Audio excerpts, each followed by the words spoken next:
and welcome to Discover Meditation. My name is Alex Schubert, and today we are premiering a brand new show focused on learning and practicing mindfulness meditation. I have a clinical psychology degree and am working as a therapist now. And in my work as a therapist, I've tried to bring these practices to my clients, and for the most part have found that people have really responded to and gained a lot from learning these meditation practices, these mindfulness practices. And so I'm very excited to bring these practices to you, to teach you how to bring this into your everyday life. So to start, we need to talk about what mindfulness is. And I think mindfulness has all sorts of different things that people think of when they hear the words. Many times people think of gurus up in the mountains or monks locked in a monastery. But the neat thing about mindfulness is it's a practice that anyone can do. There's no special set of skills needed. There's no special equipment needed. All you have to do is be willing to try these things. So I'm hoping to be able to teach you ways that you can bring this into your everyday life. One of the things while I was earning my graduate degree was I was able to practice this and do research on this with a professor at Bridgewater State University. And during this research, I found that there were many studies done on the benefits of mindfulness, from everything from anxiety to depression to stress, which is a huge part of most people's lives. I've seen in person people being able to take these practices and to reduce their anxiety, to improve their quality of life. So there is a lot of good research, and throughout our time together, throughout our programs, I'll be bringing various research and letting you know where you can find it. A lot of the research I did was on mindfulness-based stress reduction, created by Dr. John Kabat-Zinn of UMass Medical School. And so a lot of what I'll be bringing to you has been researched and practiced at UMass Medical School. And for those of you who are in the Massachusetts area, it is something that is available to you if you'd like to learn more about it from the Center for Mindfulness. But again, these practices, while are a new part of both psychological and medical research, are also very old, thousands of years old, in fact. So while many of these practices were started and taught by the Buddha, religion, at least as I practice, has a very small part to do with this. So the nice thing about mindfulness practice is it doesn't matter whether you're Buddhist or Hindu or Catholic or Jewish or Muslim. None of that matters, because these are practices that are very secular and in many ways can enhance any form of religious practice. In fact, I had the privilege of going to a local church in Taunton where I believe it was maybe a Protestant denomination, but they practiced mindfulness to enhance their connection to their God through different parables or scriptures. So this is very much complementary with any form of spiritual practice or with no spiritual practice. Because really what mindfulness entails is being aware. Being aware of everything in your life, being aware of yourself, being aware of your surroundings, being aware of the people around you, your loved ones. And one of the things that is consistently found in all mindfulness research is that mindfulness can open up that connection, that people who practice this on a regular basis feel closer to their loved ones, to their friends. They feel more compassionate towards themselves, towards others. So we're talking about things that are a benefit to anyone. So one of the ways that is traditionally taught to the first time somebody might encounter mindfulness is through a raisin exercise. So if you happen to have a raisin at home, now's a great time to go into the kitchen real quick and grab your raisin. But this can be done with anything. It doesn't have to be a raisin. In fact, I'm not even sure why a raisin is the fruit of choice. But if you can tolerate a raisin, that's the exercise I'm going to lead. So I just happen to have a little box of raisins here. And I'm going to take a raisin of my own. Doesn't matter what size the raisin is or anything about the raisin. Any raisin will do. So first, I'm going to take the raisin. You're going to hold it in the palm of your hand or between your finger and thumb, focusing on it. Imagine that you've never seen a raisin before.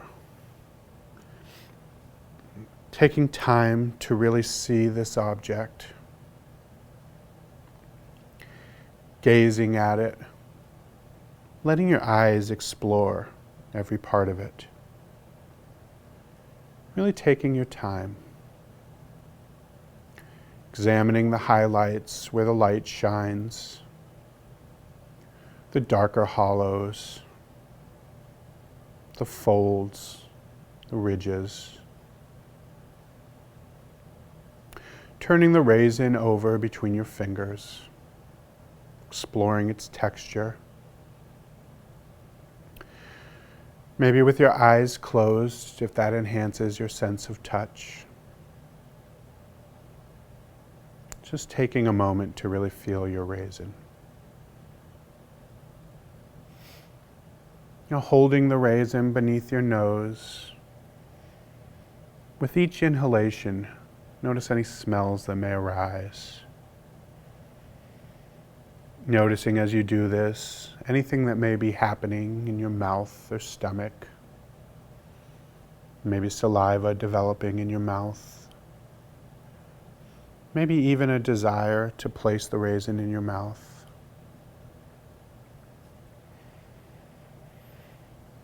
Now slowly bring the raisin up to your lips. Notice how your hand and arm know exactly how and where to position it.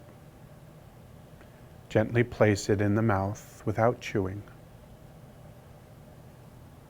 Notice the sensations of having it in your mouth. Exploring it with your tongue. Noticing the desire to bite into the raisin, to chew it. And when you're ready, with awareness, take a bite. And notice changes in taste and texture. And continue chewing without swallowing. Notice the changes over time, moment by moment, as well as any changes in your experience. When you feel ready to swallow the raisin, see if you can first detect the intention to swallow as it comes up. Noticing what it feels like as you swallow the raisin.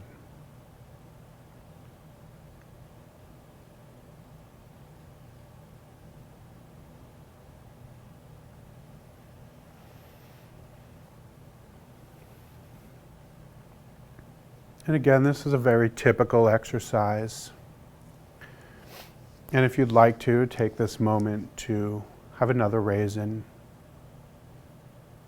going through the experience again.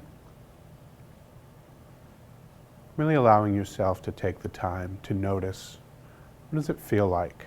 What does it taste like? You may notice that you've never experienced a raisin this way before. Never noticed the way it changes texture, the juiciness or dryness of the raisin.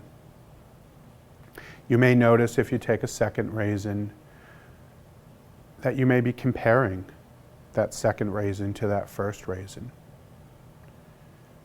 Maybe putting judgments as raisin is better or worse, drier, moister, tastier. Just noticing whatever there is to notice. Remembering that our experience of mindfulness is just being aware of whatever there is to be aware of. That there's no such thing as a good or bad experience, but there just is the experience.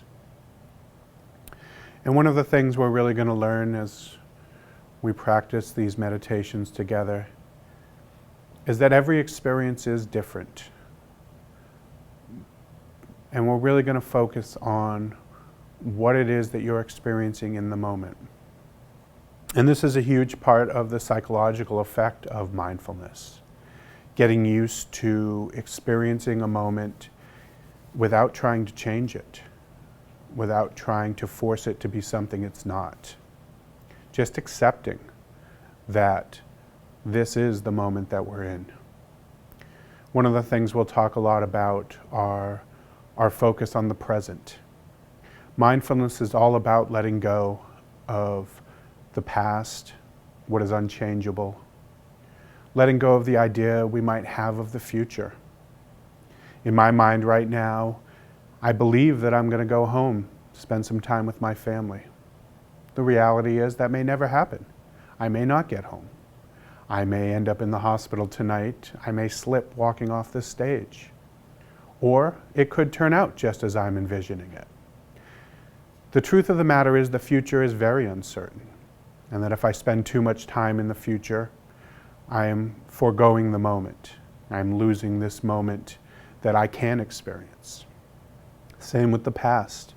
As much as we would like to change the past, of course, the past is unchangeable. There are no time machines, there are no magic wands. So getting used to being able to being the present without holding on to the past is something that we work hard on in mindfulness. And it's not an easy thing to do. Of course, if it was as easy as saying, don't worry about it, the past is gone, then there would be no need for therapy. There would be no need for working at this. We would just wake up, say the past is gone, and move on. But of course, in many ways, the past feels very real to us. So we have to spend a lot of time noticing that, and even accepting the fact that we are sometimes stuck in the past. We're stuck in the fantasy of the future. So much of our work will be just bringing our attention back to this moment and accepting it as it is. Much like we'll accept ourselves as we are, as we build compassion towards ourselves, towards our suffering, towards our difficulties, and even any difficulty you may be having now in this moment, whether it be physical or emotional discomfort. Learning to accept that, but at the same time being compassionate towards our suffering and the suffering of others. So we're going to take a short break now, and we come back, we'll practice a breathing meditation, which is very much the stalwart of most meditations. We'll be back right after these messages. Are you playing a dangerous game with the future of America's citrus? It begins when you move a citrus plant. You could be spreading a disease that can kill our citrus. Move a citrus plant, and you could be helping citrus disease to take its toll. On its own, the disease can't move very far. It needs help to do real damage. In a car, an infected plant can travel hundreds of miles and kill acres of citrus trees. Remove a citrus plant, and it could be game over for our citrus. Now it's your turn. Help protect America's citrus. Don't risk citrus. Don't move citrus. Learn more at saveourcitrus.org. A message from the USDA. In the mountains of Central Africa, a gorilla will spend days searching for food and fresh water. Sadly, hundreds of people from local villages are doing the same thing. The Dian Fossey Gorilla Fund International is dedicated to saving gorillas and helping people by implementing education and health programs, by providing solutions for clean water and proper nutrition, by offering access to better sanitation. Improving the lives of people in Central Africa can help save gorillas and preserve an entire ecosystem. We've made progress, but there's more work to do, so we're asking for your help. The lives of human beings and gorillas are undeniably linked. We share 98% of our DNA. Certainly we can find better ways to share this planet that we call home. Join the Dian Fossey Gorilla Fund International and help save a species. Go to gorillafund.org.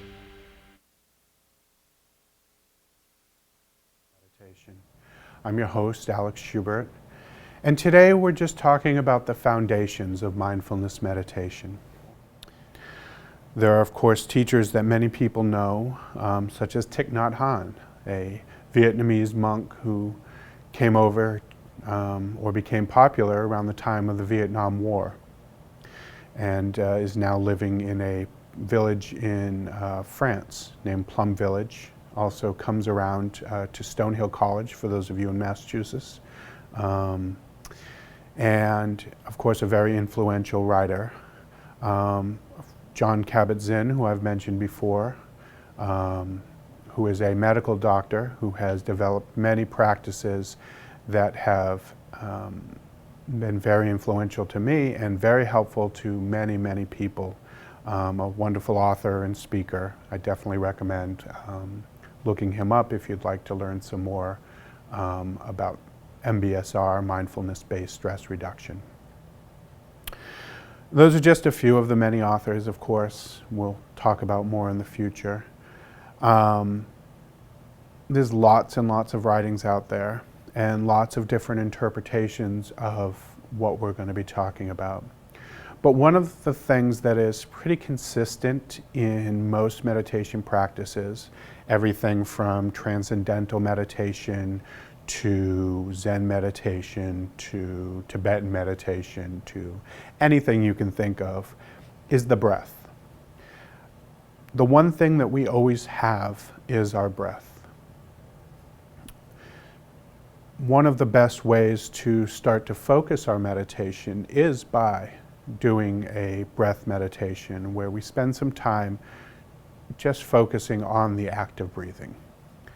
Psychologically, of course, this has a great effect on stress and anxiety. It's very hard to have a panic attack if you are breathing slowly. So this can be a great way to start to work with those feelings of anxiety and panic, and is well researched in the realm of psychology. So definitely something to work with. So we are going to start this meditation the way we'll be starting most meditations, by getting in a comfortable, sustainable position. Of course, this meditation itself will be somewhere around 5 to 7 minutes, so just finding a position you can sustain for that period of time. The nice thing about breathing meditation is that there's lots of different ways to position yourself. The key is being in a position that we can maintain for the length of the meditation and that allows us to take deep, full breaths. There are traditional postures such as the full or half lotus, or sitting on the floor with your legs crossed. I myself can't get in the full or half lotus, so I tend not to work with that position. But for those of you who have done yoga in the past or just are particularly flexible, this is a very old position that many people find to be particularly useful for meditation. You can also position yourself kneeling, such as I'm doing, with your bottom resting on a cushion or a bench. But it's also okay to sit in a high back chair if that's more appropriate for you. What is important is that you're able to straighten your back, pulling your shoulders slightly back, holding your head upright, and slightly tilted down towards the floor. You're welcome to leave your eyes opened or closed, whatever you feel more comfortable with. If you leave your eyes opened, then find a spot in front of you to gaze at, allowing your eyes to slightly unfocus, much like you would if you were trying to see an image in a 3D poster. This is even easier if you wear glasses, since you can just take them off and your eyes will be naturally unfocused. So as we begin, take a moment to adjust your position as needed. Maybe quickly stretch your arms or back. I like to stretch my neck and shoulders before settling in.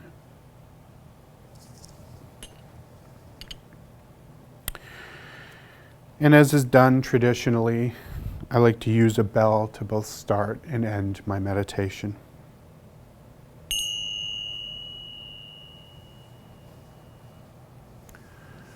So start with a nice deep breath, holding it in for a few moments and slowly letting it out. Repeat if needed, then allow your breathing to normalize.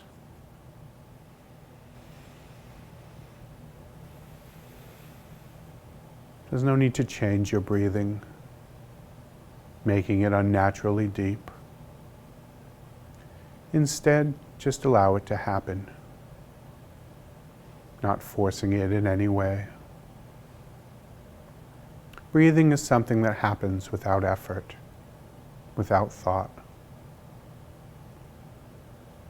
Bring your attention to your breath, finding a point where it is most noticeable.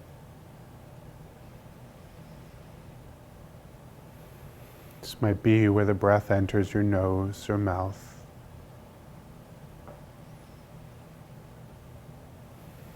Or as it fills your lungs, making them rise and fall. With the in-breath and the out. Or it might be with your abdomen, as it rises and falls with each breath.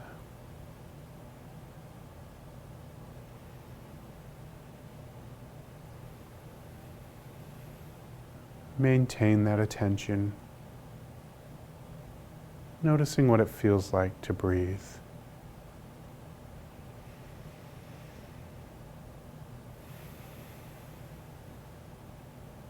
A gentle rise and fall with each breath.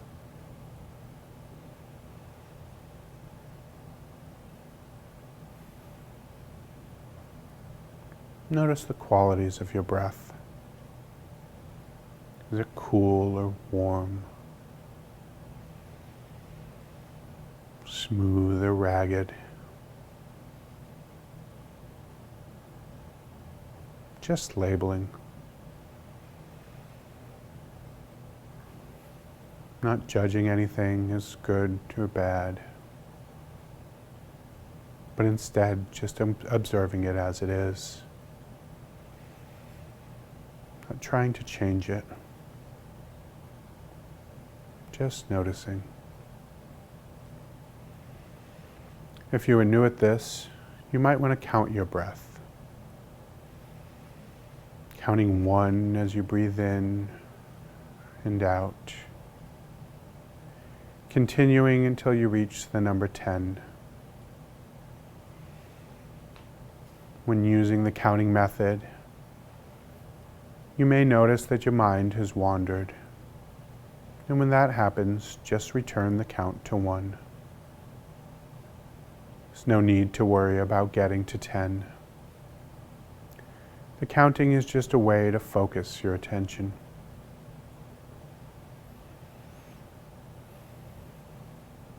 When thoughts arise, just noticing them, labeling them as thoughts,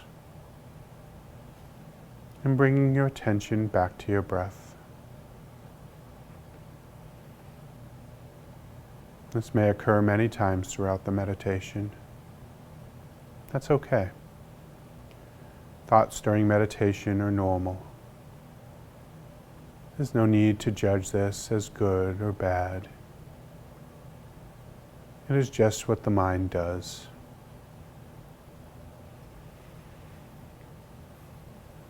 Just gently bring your attention back to your breath, noticing the in-breath and the out.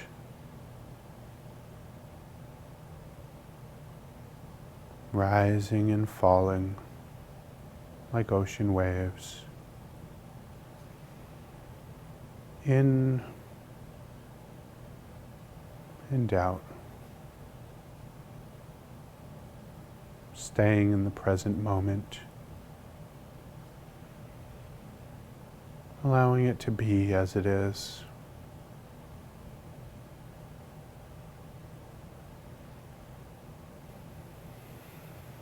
There's nothing else you need to do in this moment other than be here, now. Being patient with yourself if you're experiencing difficulty. It's not easy to bring your mind into this moment. And just the act of being aware of your impatience or mind wandering is meditation. Always just bringing your attention back to the breath.